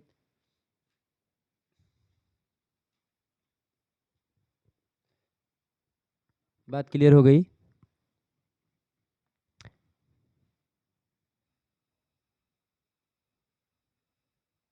अच्छा, PQLI जो होता है, ये एक प्रकार से किसी देश के जीवन की जो गुणवत्ता होती है या कल्याण कितना हो रहा है, वेलफेयर कितना हो रहा है किसी देश में, उसको मापने का एक प्रयास होता है। 1970 के दशक के बीच में मॉरिस के द्वारा प्रवासी विकास परिषद के लिए विकसित किया गया था ये। इसका लाभ ये है कि यह अर्थव्यवस्था में समग्र कल्याण को समझने में मदद करता है और इससे सरकार को सुधारात्मक कार्रवाई करने में मदद मिलती है। इसके अलावा और भी तमाम प्रकार के इससे लाभ मिलते हैं। इसकी कमियां भी रही हैं। यह कई कारकों की उपेक्षा करता है जो जीवन की गुणवत्ता को प्रभावित कर, जैसे कि रोजगार, आवास, न्याय, सामाजिक सुरक्षा, इसको इसमें शामिल नहीं किया गया है। साक्षरता दर, शिशु शिशु मृत्यु दर, जीवन प्रत्याशा का सामान्य औसत है, यानी सभी कारकों को समान महत्व दिया गया है। तो इस तरीके से क्या होता है कि जो समस्याएं हैं उन पर ज़्यादा फोकस करें तो अच्छे तरीके से समझ में आ जाएगा। तो ये सारी चीज़ें हैं। आगे देखिएगा, अगला क्वेश्चन आपकी स्क्रीन पर आ चुका है, पर्यावरणीय संकट क्या है? पर्यावरणीय संकट एक ऐसी सिचुएशन या एक ऐसी स्थिति को इंडिकेट करता है, संदर्भित करता है, जब पर्यावरण जीवन निर्वाह के अपने महत्वपूर्ण कार्य करने में विफल हो जाता है, तो वही पर्यावरणीय संकट की स्थिति आती है कि पर्यावरण की क्वालिटी इतनी कम हो गई है कि अब वो जीवन व्यक्ति को नहीं दे सकती, या व्यक्ति अच्छे तरीके से अपना जीवन यापन नहीं कर सकता। तो ऐसी सिचुएशन जो होती है, वो सिचुएशन आपकी क्या होती है? वही सिचुएशन आपकी पर्यावरणीय संकट की स्थिति, की पर्यावरण की क्वालिटी इतनी कम हो गई है कि जीवन अब उसमें सक्षम नहीं है, जीवन या जीवन जीने में कठिनाई उत्पन्न हो रही है, ठीक है। आगे देखिए, पर्यावरणीय संकट के कारण बताएं। पर्यावरणीय संकट के कई कारण हैं, जैसे जनसंख्या विस्फोट पहला कारण। दूसरा कारण आर्थिक गतिविधियों में वृद्धि, लगातार कंपनियां बननी, आर्थिक गतिविधियां हो रही हैं और उसके कारण से खूब पर्यावरण प्रदूषण हो रहा है और पर्यावरणीय संकट उत्पन्न हो रहे हैं। तीव्र औद्योगिकरण, उद्योगों का विकास लगातार हो रहा है। शहरीकरण, यानी कि जैसे जैसे शहरों का विकास हो रहा है, वनों की कटाई हो रही है। तमाम प्रकार के शहरों के विकास से आप देख रहे हैं, शहरों में तमाम प्रकार की कंपनियों से लेकर के तमाम वाहन चलते हैं, जिससे नाना प्रकार के गैसें निकलती हैं, कार्बन मोनोऑक्साइड, कार्बन डाइऑक्साइड से लेकर के तमाम प्रकार की गैसें जो कि पर्यावरण को प्रदूषित करती हैं। अच्छा, कार्बन डाइऑक्साइड जो होती है वो पर्यावरण को कम प्रदूषित करती है, जबकि कार्बन मोनोऑक्साइड सबसे ज़्यादा प्रभावित करती है। बात ध्यान रखें पर्यावरण प्रदूषण को। वायु प्रदूषण के लिए सबसे इंपॉर्टेंट गैस जो है वो कार्बन मोनोऑक्साइड यानी CO गैस होती है। अगला कारण है वनों की कटाई हो रही है। अगला है कीटनाशकों, रासायनिक उर्वरकों का बढ़ता उपयोग जो है ये मृदा प्रदूषण को बढ़ावा दे रहा है। आगे देखिए, अगला क्वेश्चन है सतत विकास के क्या लक्ष्य हैं? पहला लक्ष्य है कि पर्यावरण की समस्याओं को कम करने वाले विकास को बढ़ावा देना।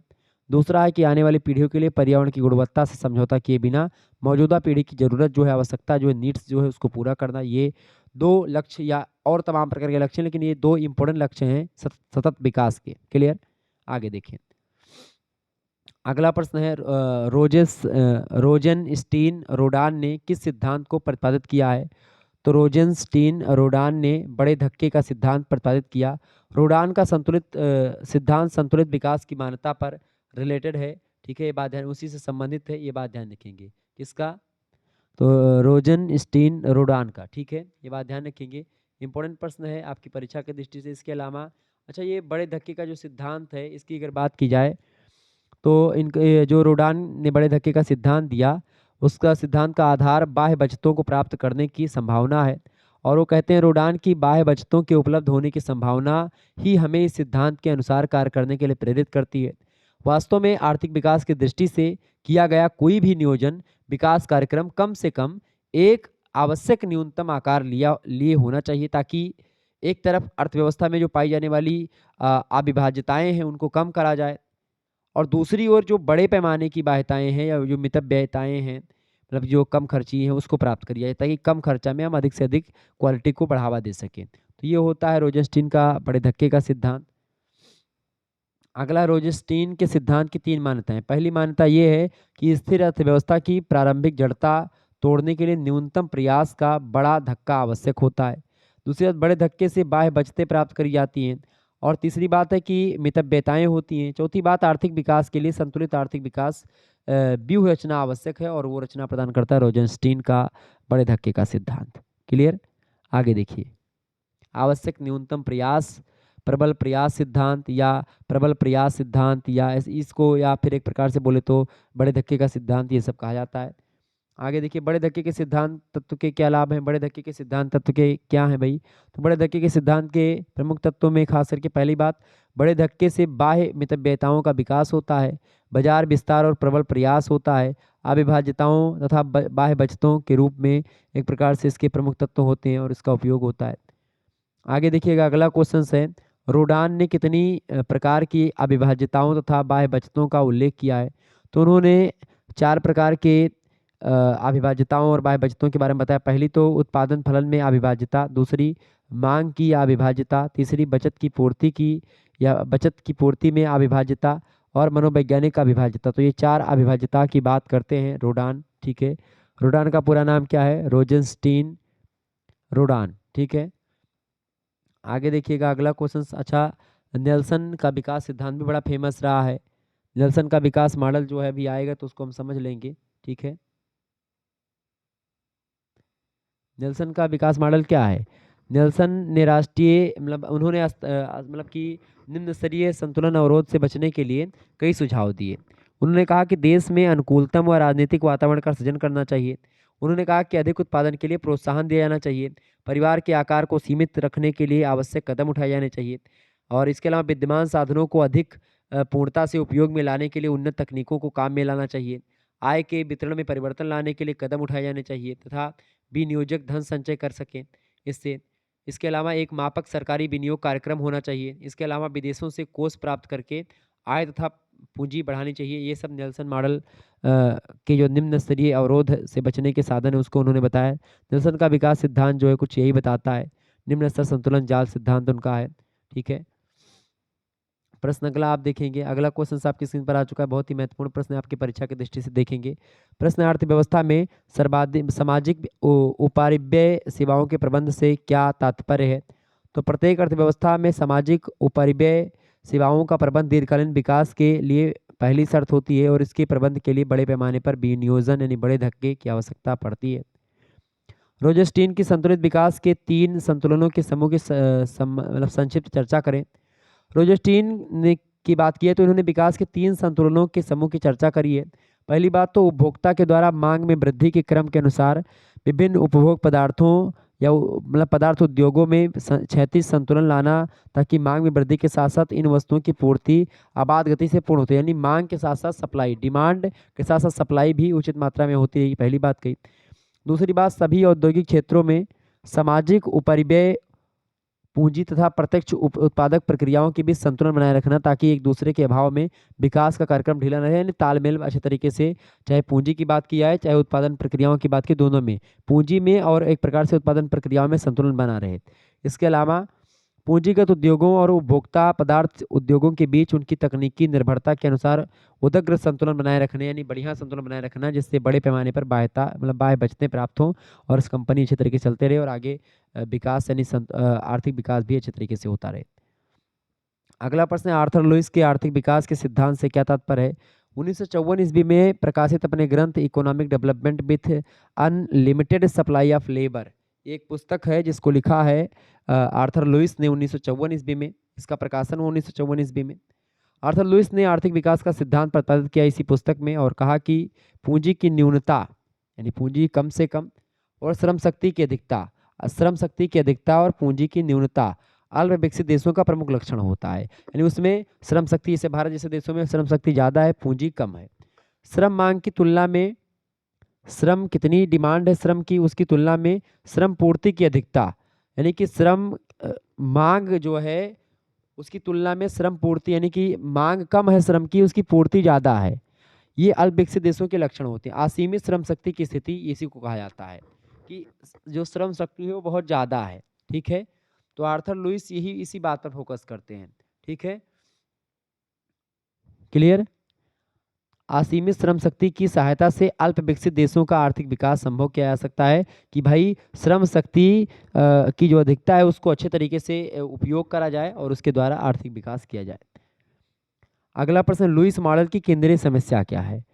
लुईस मॉडल की केंद्रीय समस्या श्रम शक्ति को एकत्र करना है। सबसे पहली बात, लुईस अपना मॉडल इस मान्यता से प्रारंभ करते हैं कि अल्प विकसित देशों में प्रचलित मजदूरी की दरों पर श्रम की पूर्ति पूर्णतः लोचदार होती है और श्रम की यह असीमित पूर्ति अर्थव्यवस्था के निर्वाह क्षेत्र में आवश्यकता से अधिक मात्रा में लगे जो श्रमिक होते हैं कि भाई 100 लोगों की जरूरत है और 200 लोग काम कर रहे हैं, कृषि पर बढ़ती हुई निर्भरता और आदर्श बेरोजगारी के रूप में देखी जा सकती है। अगर आप एक ही काम को, जैसे वो काम अगर 10 लोग कर पा रहे हैं, उसी काम में आप 20 लोग लगाए हो, तो ये भी एक प्रकार से आर्थिक विकास इससे नहीं होगा, इससे जो है गाड़ी पीछे ही रहेगी। ठीक है, ये बात है। तो ये लुईस मॉडल की केंद्रीय समस्या रही है। आगे देखिएगा अगला प्रश्न, लुईस मॉडल की श्रेष्ठता क्या है, इसको बताएं। लुईस के अनुसार उसका मॉडल प्रतिष्ठित मॉडल से श्रेष्ठ है और इस संबंध में वे निम्नलिखित तर्क देते हैं। लुईस कहते हैं कि उनका मॉडल प्रयोग करने पर उपभोग को कम करने की आवश्यकता नहीं पड़ती और ना ही उपभोग को बढ़ाने की आवश्यकता पड़ती है। इस प्रकार लुईस बालात बचतों के स्थान पर पुनः वितरण के विकल्प को स्वीकार करते हैं, पहली बात। दूसरी बात, लुईस के मॉडल में मुद्रास्फीति स्वयं समाप्त हो जाती है क्योंकि वह हीनार्थ प्रबंधन रहित और उत्पादन प्रेरित होती है। तीसरी बात, लुईस के मॉडल में लाभ वित्त व्यवस्था और साख वित्त व्यवस्था दोनों ही विकास मोटिवेशनल होते हैं, प्रेरक होते हैं। तो ये होते हैं लुईस मॉडल की श्रेष्ठता की योग्यता को लेकर के जो तर्क दिए उन्होंने। आगे देखिएगा अगला क्वेश्चन आपकी स्क्रीन पर आ चुका, फटाफट से प्रश्न है, भारत में विदेशी विनियोग कितने प्रकार से किया जाता है। तो भारत में विदेशी विनियोग जो होता है 3 प्रकार से किया जाता है। पहला है विदेशी प्रत्यक्ष विनियोग, दूसरा है पोर्टफोलियो विनियोग और तीसरा है विदेशी सहयोग। ठीक है, तो ये 3 प्रकार से विदेशी विनियोग किया जाता है कहाँ पर, भारत में। ठीक है, अगला क्वेश्चन है विदेशी प्रत्यक्ष विनियोग की व्याख्या करें। विदेशी प्रत्यक्ष विनियोग क्या होता है, फिर उसके बाद में हम समझेंगे विदेशी पोर्टफोलियो निवेश क्या होता है और उसके बाद में हम समझेंगे विदेशी सहयोग या मल्टी ब्रांड रिटेल में प्रत्यक्ष विदेशी निवेश से क्या तात्पर्य होता है। तो विदेशी प्रत्यक्ष विनियोग की अगर बात करें तो प्रत्यक्ष विदेशी विनियोग से अभिप्राय है कि कोई विदेशी नागरिक अथवा संगठन दूसरे देश में अपनी पूंजी के द्वारा उत्पादन इकाई की स्थापना करता है। ऐसे विनियोजन पर विनियोजक का स्वामित्व प्रबंधन में नियंत्रण रहता है। तो विदेशी प्रत्यक्ष विनियोग यही होता है कि भाई कोई विदेशी नागरिक जो होता है या कोई संगठन किसी दूसरे देश में जाकर के अपनी पूंजी के दम पर पे कोई फैक्ट्री या कोई स्थापना करता, तो होता है विदेशी प्रत्यक्ष विनियोग।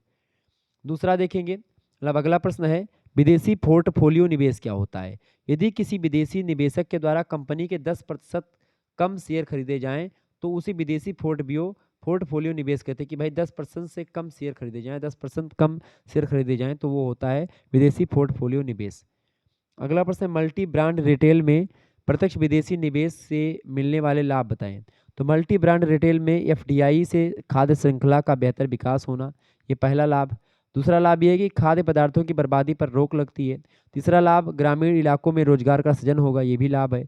इससे मझले कारोबार हैं, जो छोटे कारीगर हैं, उन कारोबारियों को फायदा होगा और उपभोक्ताओं के सामने बेहतर विकल्प हो पाएंगे। तो ये मल्टी ब्रांड रिटेल में प्रत्यक्ष विदेशी निवेश से ये फायदा मिलता है। अगला क्वेश्चन आप देखेंगे, हाल में विदेशी व्यापार नीति कब लागू हुआ है। तो विदेशी व्यापार नीति अप्रैल 2015 में लागू हुआ है, हाल ही में। अगला प्रश्न आप देखेंगे, विदेशी पूंजी से क्या आशय है। विदेशी पूंजी से आशय किसी उद्योग में विदेशी सरकार, विदेशी संस्था, विदेशी समुदाय के द्वारा पूंजी निवेशित किए जाने से होता है।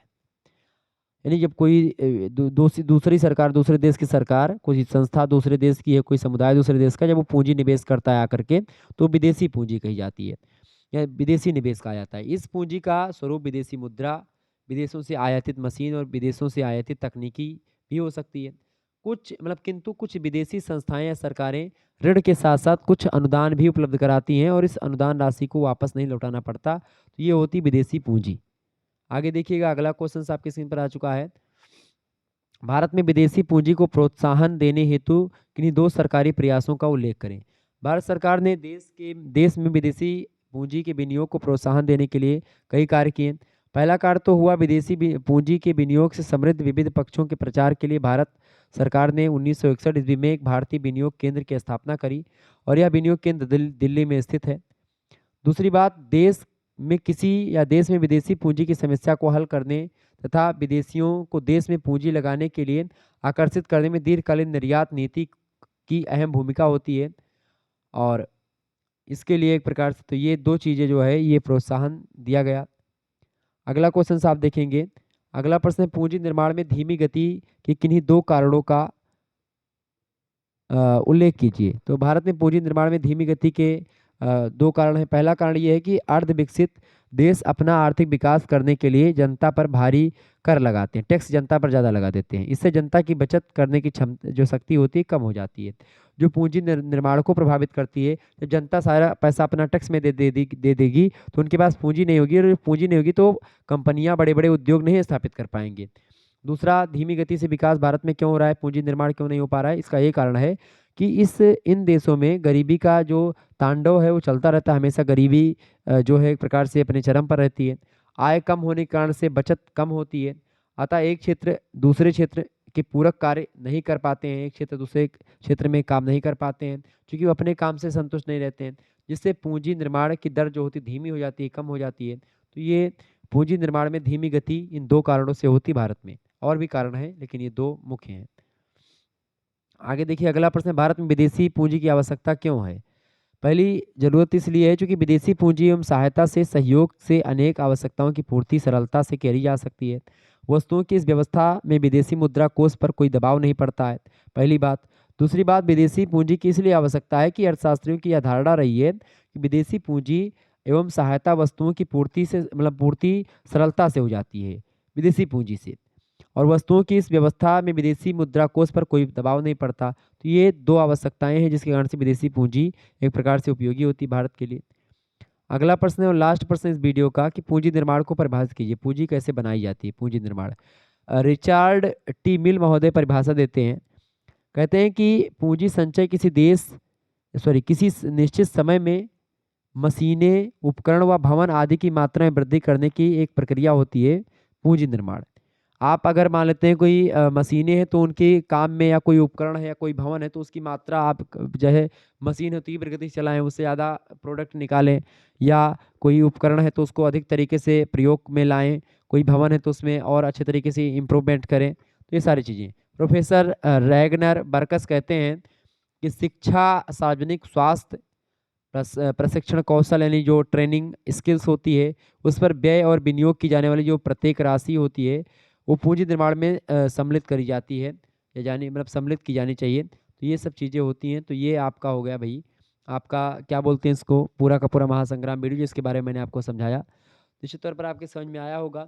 मिलते हैं फिर नेक्स्ट वीडियो में, तब तक के लिए जय हिंद जय भारत। आप सभी का बहुत बहुत धन्यवाद। हमारे से जुड़ने के लिए इसी प्रकार से अपना प्यार हमेशा बनाए रखेंगे।